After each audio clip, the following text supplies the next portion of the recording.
Good morning, dear friends. Namaste. I'm going to read something very interesting. Please try to listen to it. This is an analysis of Jhumpa Lahiri and Arundhati Roy. The title is Show Not Tell, the cheapest trend in modern fiction, a veritable evil.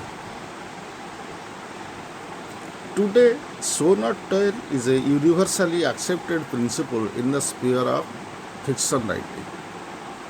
You have to show everything. You will not tell anything. Understand? So you are not a storyteller. You are a story shower.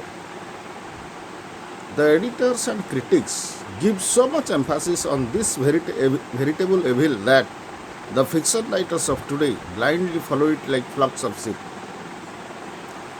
These writers mainly aim at commercial success and publicity, and they can fulfill this objective only if they appear unique. The only concern is to be unique, to be different from others. What is the use of doing so? Every human being is different from others. You observe that in a single family,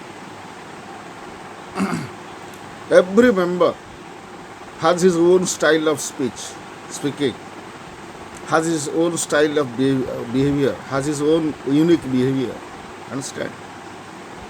I have never tried to deliberately cultivate a distinct literary style. I have written 16 books in English, but I have the strongest dislike for what they call so don't tell or so not tell. Then what is the difference between photography and literature? The writers, you see, the 21st century man is more opportunistic and utilitarian than his ancestors of yore. To get publicity, to get success, he can go to any extent and betray his own convictions. In this connection, the modern fiction writer is no exception. If he does not write so not tell stories, he cannot get his writings published. In most cases, he never hesitates to be a traitor to his own convictions. The situation is so bad that if you seriously examine even award-winning works like The God of Small Things and The Interpreter of Melodies, you will be disappointed to find that they are perfect use and throw stuff, and they too have their serious shortcomings. After some years of fiction writing and repeated failures, I felt the veritable evil. Show not tell was the cause behind my failure. I adopted the show not tell cheap technique deliberately. I wrote two or three stories following this. However, I got no delight and satisfaction doing that. My conscience revolted against this evil practice and I gave it up forever. It is fit for dolly birds or hair-brained women and men who have no creativity but plenty of details in their minds. All show not tell works are products of memory and not products of creativity. You cannot call them. A show not tell writer is a story writer. He is not a storyteller.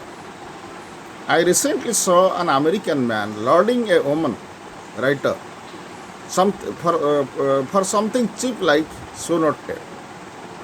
The great masters of past like Maupassant, Chekhov, Tolstoy, Charles Dickens, Mark Twain, D.S. Lawrence, and so on, did not develop their individual styles deliberately. It is a fact that though the members of a family speak the same language, yet we notice that each member's language differs from that of another. His behavior and likes and dislikes are definitely different. If he becomes a writer, his writings will reflect all these things and will give him a special identity of his own. The great writers cited above kept on writing, and their writing style developed automatically and spontaneously. But Arundhati Roy and Jhumpa Lahiri do seem to have struggled very, very hard to show that each of them is different and unique. Every foolish writer does this now.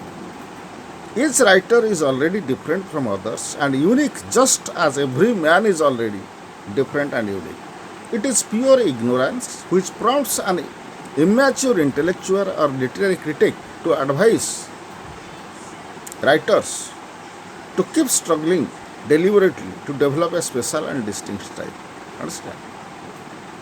If I describe how an electric bulb looked, how it reflection looked on the floor, on water, I give a passage to it, devote a passage to it. Will you do we real in real life? Do we do that?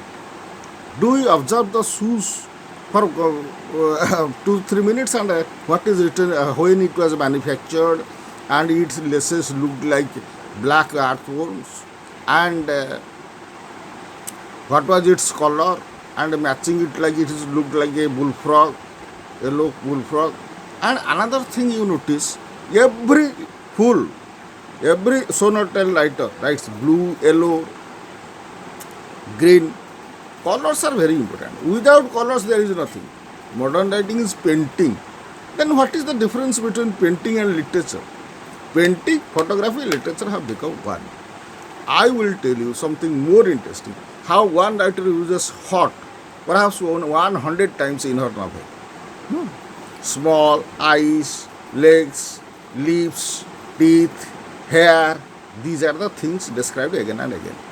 Are is literature about things or is literature about people? Understand?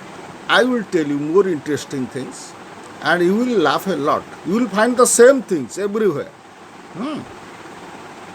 If you are reading a magazine, you have to note down the date when it was published and a publisher's name, everything, its color. Then you will write the story. And what you get? You get only a picture, a long picture. That is the modern story. But the foolish critic cannot say why he is doing this. I have written an email to David Gallup, who is one of such fools, a critic who cannot answer my questions. And there are thousands of such fools in India. Understand? And many of them are saying that T.S. Eliot, oh, what a great writer. Ezra Pound, both if you study their personal lives, you can know how great they were. T.S. Eliot said, it means what it says. He will not explain it. Many fools also believe in this, that they will write something that you cannot understand. Therein lies their greatness. If you cannot understand something, then it is great. Satyajit Ray is a brilliant storyteller, but the fools, Westerners, do not give any importance to him because he has written like Mufasa, O. Henry, and other great writers. Understand? So don't read show not tell writing. These are pure nonsensical writings, pure trash. Leave them. Read good literature.